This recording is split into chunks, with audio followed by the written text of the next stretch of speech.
আগামী কাতার বিশ্বকাপ ২০২২ এ নিয়ে কিন্তু ব্যাপক আলোচনা সমালোচনা চলছে। কে জিতবে আগামী ফুটবল বিশ্বকাপ এ নিয়ে মাতামাতির কোনো শেষ নেই।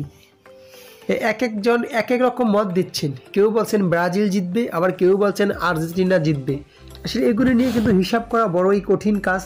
তবে সাবেক অস্ট্রেলিয়ান একজন ফুটবলার অধিনায়ক টমি কাহিলি বলেছেন ভিন্ন কথা। তিনি বলেছেন আর্জেন্টিনা নয়, এবার কাতার বিশ্বকাপ ব্রাজিল জিতবে।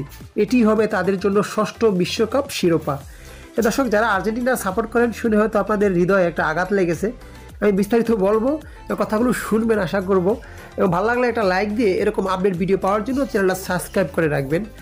তার মতে, সেই আপনার টমি কাহিলির মতে, তিনি অস্ট্রেলিয়ার হয়ে খেলেছেন 4টি বিশ্বকাপ।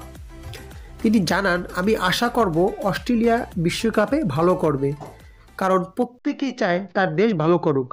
আর্জেন্টিনা হারাতে হলে কি করতে হবে সেই টকটাও তিনি বলে দিলেন দলকে। তিনি বললেন, আমরা মেসিকে আটকে দিব। যদি মেসিকে ঠিক মতো আটকে দিতে পারি তাহলে ইনশাল্লাহ আমাদের দল এবার বিশ্বকাপ নিয়ে নেবে, কিংবা আর্জেন্টিনাকে হারাতে পারবে। যখন আপনি ক্যামেরুন, সেনেগাল আর ঘানার দিকে তাকাবেন তখন দেখবেন সেখানে বেশ কিছু বিশ্বমানের খেলোয়াড় রয়েছে, যারা বিশ্বের অন্যতম সেরা লিগগুলো খেলে। তারা প্রতিনিয়ত প্রতিবার জন্ম দিয়ে যাচ্ছেন। তার ভবিষ্যৎবাণী, সৌদি আরব আর কাতার খেলবে শেষ 16-তে। এমনকি কাতার শেষ 16-র ইংল্যান্ডকেও হারিয়ে দেবে। তিনি বলেন, আমি ইংল্যান্ডে খেলেছি, কিন্তু আমি এখন কাতারে থাকছি আর আম্পায়ারদের একাডেমিক হিসাবে কাজ করব। আগামী 18 ডিসেম্বর লুসাইল স্টেডিয়ামে ফাইনালে খেলবে ব্রাজিল আর বেলজিয়াম বলে তিনি ভবিষ্যৎবাণী করেছেন। কাহিল বলেন, আমি বেলজিয়ামের ভক্ত। তাদের স্কোয়াড আর ম্যানেজমেন্ট যেমন, তার দুটি খুব ভালো হয়েছে।